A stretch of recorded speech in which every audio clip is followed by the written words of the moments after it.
All right, guys. Kentucky has their next head coach and Oregon offensive coordinator Will Stein. I just, right off the bat, I want to say that I do like this hire for Kentucky. He grew up a Kentucky fan, Will Stein did. And, I also really like the idea that Kentucky's going for a younger coordinator, an up and coming coach who's been really good for Oregon's offense the last few years.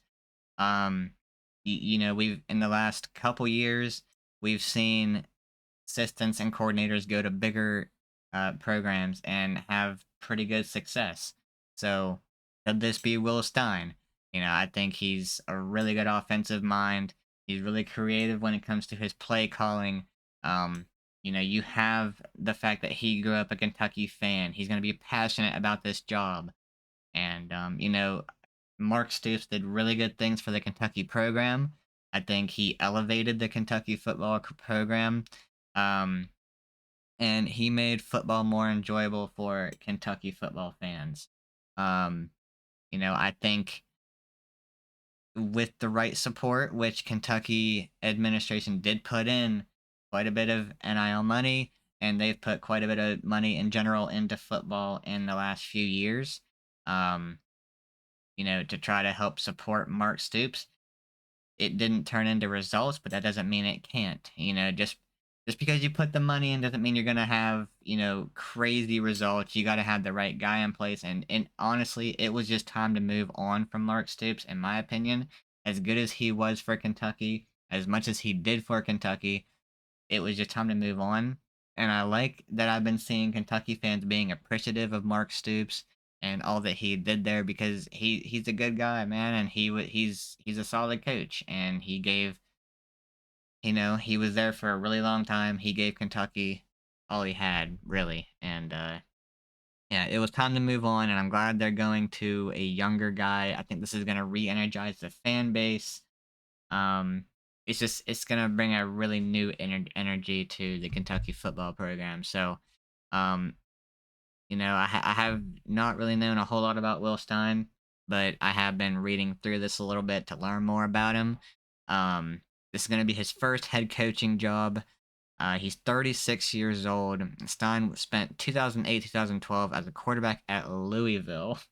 So Kentucky loses to Louisville at the end of the regular season, and then they go and hire a former Louisville quarterback.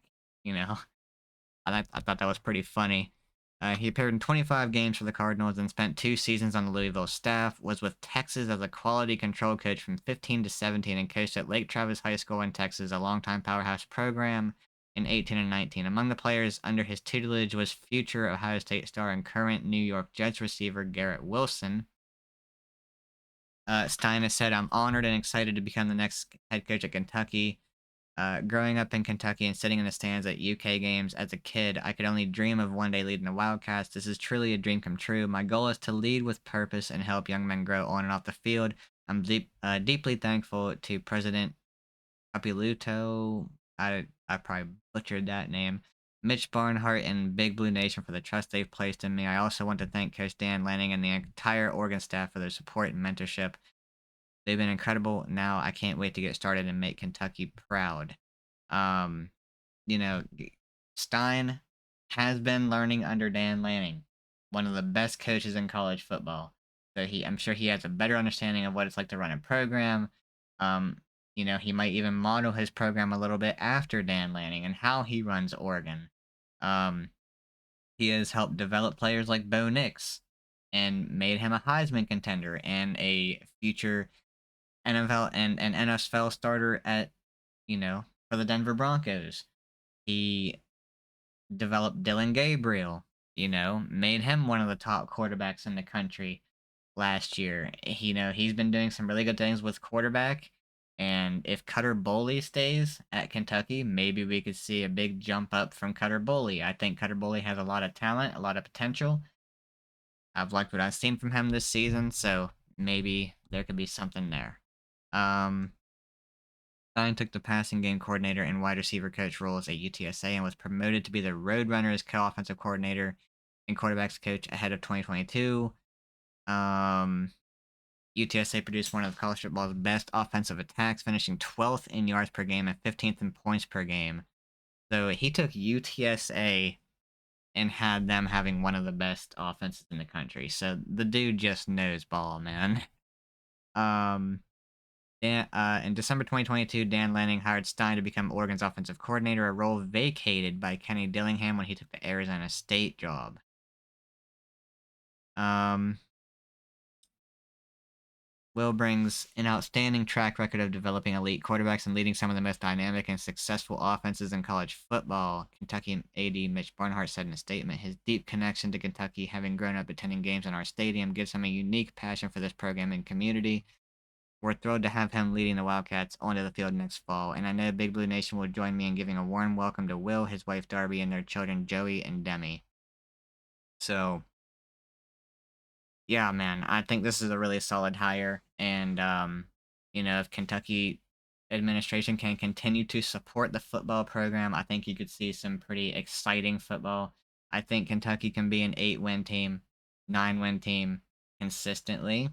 Um, this is not a program that's just going to be in the gutter all the time. I don't see it as that. Um, I think it Kentucky fans aren't going to ask for a whole lot. They're not going to expect to be national champions every year or make the championship game or make the playoff every year. I think Kentucky can be an 8-win team, 9-win team consistently. And, occasionally maybe have that 10-win season where you get into the playoff. And you can even get into the playoff with a 9-win team, depending on what those 3 losses are and who your wins are against. So I think this could be a Kentucky team that does consistently have 8 wins, 9 wins, and occasionally every couple years or so or whatever, they break through and make a little a playoff appearance. I don't know, man. We'll see. But Kentucky fans, let me know in the comments what you think about Will Stein. I do know from some of the comments I've been getting, Stein has been quite popular among y'all. So yeah, let me know in the comments what you think. And yeah, if y'all enjoy, if you please drop a like, hit that subscribe button. I'll catch y'all in the next one, man.